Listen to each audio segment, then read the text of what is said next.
दोस्तों नमस्कार। Drainage system of India की पीवाईक्यू की 12वीं क्लास में आपका स्वागत है।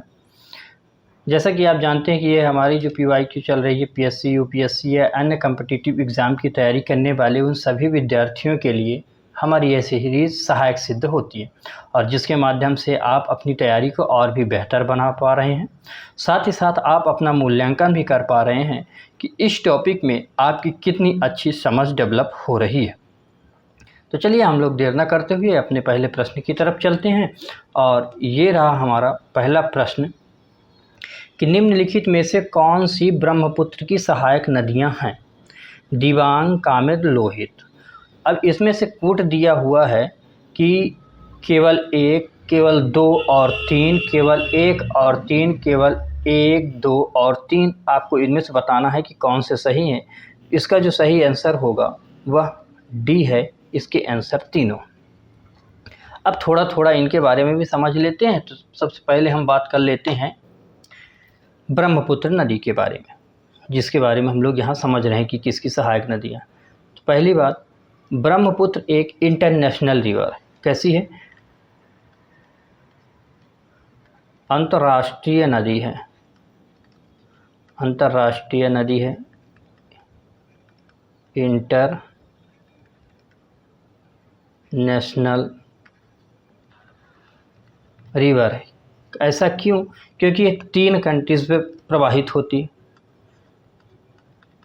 तिब्बत, जिसे आप चाइना भी ब्रैकेट में लिखें, इंडिया और बांग्लादेश, इन 3 देशों पे यह प्रवाहित होती। इस वजह से इंटरनेशनल रिवर है। इसकी अगर लंबाई की बात करें तो यह 2900 किलोमीटर प्रवाहित होती है। इसका अब ओरिजिन बात करते हैं। जो ओरिजिन है इसका, यह तिब्बत में आंग्सी ग्लेशियर से होता है। किससे? आंग्सी ग्लेशियर से। यह मानसरोवर के पास ही है। यहाँ से 3 नदियाँ निकलती हैं। इसी के इर्द गिर्द से ये एक सिंध नदी, सतलज नदी और ये ब्रह्मपुत्र नदी। सिंध सतलज दूसरी तरफ प्रवाहित होती है, यानी कि पश्चिम की तरफ, और ये पूर्व की तरफ प्रवाहित होती है। इसे तिब्बत में, इस रिवर को तिब्बत में सांगपो नाम से जाना जाता है। किस नाम से जाना जाता है? सांगपो नाम से। तो इस बात को याद रखेंगे। इसके साथ साथ एक और नाम भी आपको मिल सकता है, तो कभी कंफ्यूज ना हो, यारलुंग। कभी कभी अगर ये नाम दे दिया तो आपको लगा कि नहीं खाली यही बस बात किया गया है, तो क्वेश्चंस गलत होने के चांसेस बन जाएंगे। तो यारलुंग अगर ऑप्शन में आता है या सांगपो नाम आता है, अब ये दोनों याद रखें कि यही तिब्बत में इसे इस नाम से जाना जाता है। बाद में भारत में प्रवेश करती है तो भारत में यूटर्न लेके इंटर करती है, ठीक, वी आकार की घाटी बनाती है। और इसे हम लोगों ने फिजियोग्राफी ऑफ इंडिया में समझा था कि जो हिमालय है तो कैसे यू टर्न लेता है, उसका क्या वजह है, तो वहाँ हम लोगों ने बात किया हुआ है। अब इतनी तो ये मोटी मोटी बातें रही ब्रह्मपुत्र नदी के बारे में। एक बात ये कि ये भी एक सदा नीरा नदी है। अब थोड़ा थोड़ा इनकी ये जो सहायक नदियाँ हैं, तो पहले दिबांग नदी, यह जो है तो अरुणाचल प्रदेश राज्य से होकर बहती है और ब्रह्मपुत्र की एक प्रमुख सहायक नदी भी मानी जाती है, ठीक है। और यह मिसमी पहाड़ियों से निकलती है। तो कहाँ से निकलती है ये? मिसमी पहाड़ियों से। मिसमी पहाड़ियों से निकलती है, ये याद रखें आप। मिसमी पहाड़ियों को भी हम लोगों ने बात किया है कि जैसे डाफला, मिरी, अबोर, मिसमी जो है तो, है ना, इस तरह। और यहाँ से पूर्वी हमारी गहरी घाटी बनाती है, आगे चलती है और ये लोहित के जहाँ है उसी में मिल जाती है। तो ये आप इतनी छोटी छोटी बातें हैं इसके दिबांग के बारे में। और अगली नदी के बाद आगे चलते हैं हम लोग। अगली नदी है कामेंग। कौन सी नदी है? कामेंग। तो कामेंग के बारे में असम में इसे एक अन्य नाम से भी जाना जाता है। किसमें? ये इसका उपनाम है। असम में इसे अन्य नाम से जाना जाता है और वह है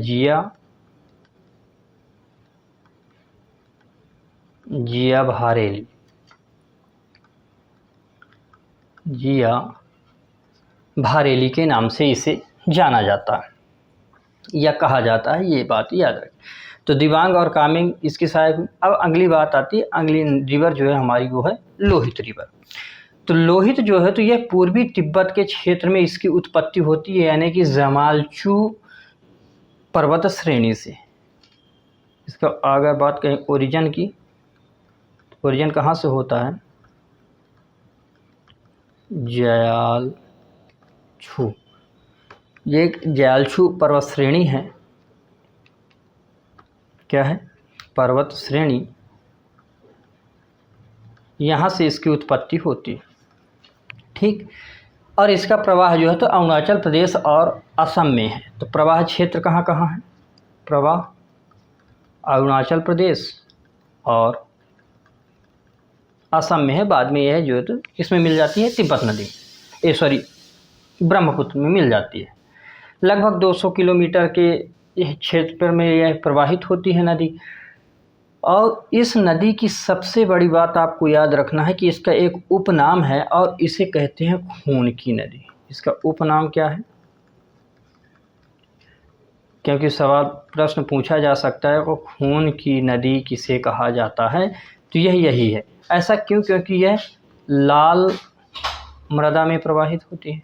तो जो लाल मृदा के कण जो है तो उस जल में मिल जाते हैं, जिस वजह से यह लाल लाल दिखाई देती है।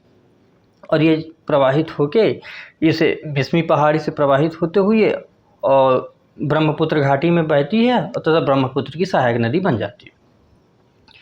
तो यहाँ से जिस क्षेत्र से ये नदियाँ मिलती हैं, तो ये पासी घाट एक जगह है, उस जगह के आसपास ये नदियाँ मिलती हैं और यहीं से यह असम में ब्रह्मपुत्र नाम से जानी जाती है नदी। तो इस बात को याद रखेंगे। ये पहले दिबांग नाम हो तो ये यहाँ दिहांग नाम से जानी जाती है भारत में, अरुणाचल प्रदेश में दिहांग नाम से जानी जाएगी, और असम में जहाँ से ये दोनों नदियाँ मिल जाती हैं तो यह बन जाती है ब्रह्मपुत्र नदी। तो ब्रह्मपुत्र के कई अपने नाम है, सांगपो यारलुंग बताया उधर, फिर इधर जब आती है तो ये दिहांग हो जाती है, और असम में इन नदियों के मिलने के बाद यह कौन सी नदी में परिवर्तित हो जाती है, ब्रह्मपुत्र नदी के नाम से जानी जाती है ना। आगे जाके फिर जब बांग्लादेश में जाएगी तो अन्य नाम भी इसके चेंजेस हो जाते हैं जब गंगा नदी के साथ प्रवाहित होगी।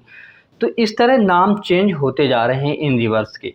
इसमें एक चीज़ और बहुत इम्पॉर्टेंट याद रखेंगे कि अरुणाचल प्रदेश और असम को एक लिंक करने के लिए इस पे पुल बनाया गया है। क्या बना है, पुल। उस पुल का नाम है भूपेन हजारिका सेतु। क्या है, भूपेन हजारिका सेतु, या इंग्लिश में इसे लिखें आप भूपेन हजारिका सेतु बनाई गई है, जो कि इन दोनों को लिंकअप करती है, अरुणाचल प्रदेश और असम को। तो इतनी मोटी मोटी बातें आपको इनके बारे में याद रखनी है। अगले प्रश्न की तरफ हम लोग बढ़ते हैं, और हमारा अगला प्रश्न ये रहा कि तीस्ता नदी के संदर्भ में निम्नलिखित कथनों पर विचार करना है। आपको ये कुछ कथन हैं जो बताने हैं। तो तीस्ता नदी के संदर्भ में निम्नलिखित कथनों पर आपको विचार बताना है। तो पहला है, तीस्ता नदी का उद्गम वही है जो ब्रह्मपुत्र का है, लेकिन यह सिक्किम से होकर बहती है। अगला, रंगित नदी की उत्पत्ति से सिक्किम में होती है और यह तीस्ता की एक सहायक नदी है। नेक्स्ट जो है, तो यह तीस्ता नदी भारत और बांग्लादेश की सीमा पर बंगाल की खाड़ी में जा मिलती है। इनमें से आपको ये बताना है कि इनमें से सही आंसर कौन सा है। तो इसका जो सही आंसर है वह है केवल 2, क्योंकि यह किसकी सहायक है, तीस्ता की।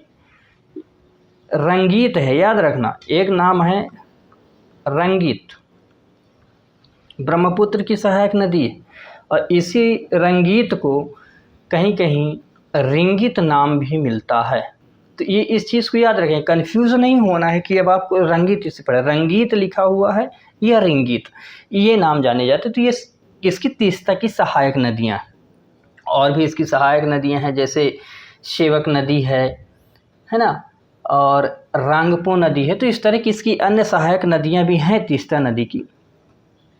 तो इसकी भी उत्पत्ति कहाँ हुई है, पहले तीस्ता की बात करें। अब स्टेटमेंट ये गलत क्यों हुई, इसका स्टेटमेंट कह रहा है कि ये वहीं से हुई है जहाँ से ब्रह्मपुत्र की हुई, तो ब्रह्मपुत्र तिब्बत से हुई है, जबकि इसकी उत्पत्ति कहाँ से हुई है?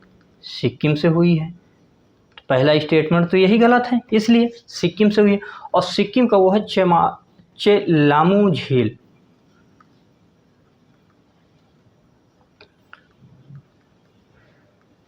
चेलामू झील, यहाँ से इसकी उत्पत्ति हुई। इसे उत्तरी जो बंगाल है उसकी जीवन रेखा के नाम से भी जाना जाता है। और इस नदी की सबसे बड़ी विशेषता कि ये मार्ग भी बहुत परिवर्तित की हुई है नदी, यानी कि ये जो रिवर है इतना मार्ग परिवर्तित की कि इसके एक केस बताते हैं कि 1968 में एक क्षेत्र था जलपाईगुड़ी शहर। वह जलपाईगुड़ी शहर एक प्रकार से पूरी तरह से ये क्षतिग्रस्त हो गया। और इससे अगर पीछे चलें तो 1787 से पहले यह नदी गंगा की सहायक नदी हुआ करती थी, लेकिन इन प्रेजेंट अब क्या है? ये ब्रह्मपुत्र की सहायक नदी है। तो इससे आप समझ सकते हैं कि यह नदी कितनी ज़्यादा भारी मात्रा में मार्ग का परिवर्तन करती है। अगली बात करें, इसे आप चाहे यहाँ तो लिख लें इस डेट को, 1787 से पहले यह है गंगा की सहायक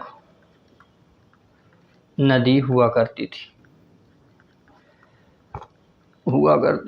लेकिन इन प्रेजेंट किसकी है? ब्रह्मपुत्र की है। अब हम लोग इसका जो तीसरा स्टेटमेंट है उसकी बात कर रहे हैं। तीसरा स्टेटमेंट क्या कह रहा है कि तीस्ता नदी भारत और बांग्लादेश की सीमा पर बंगाल की खाड़ी में जा मिलती है।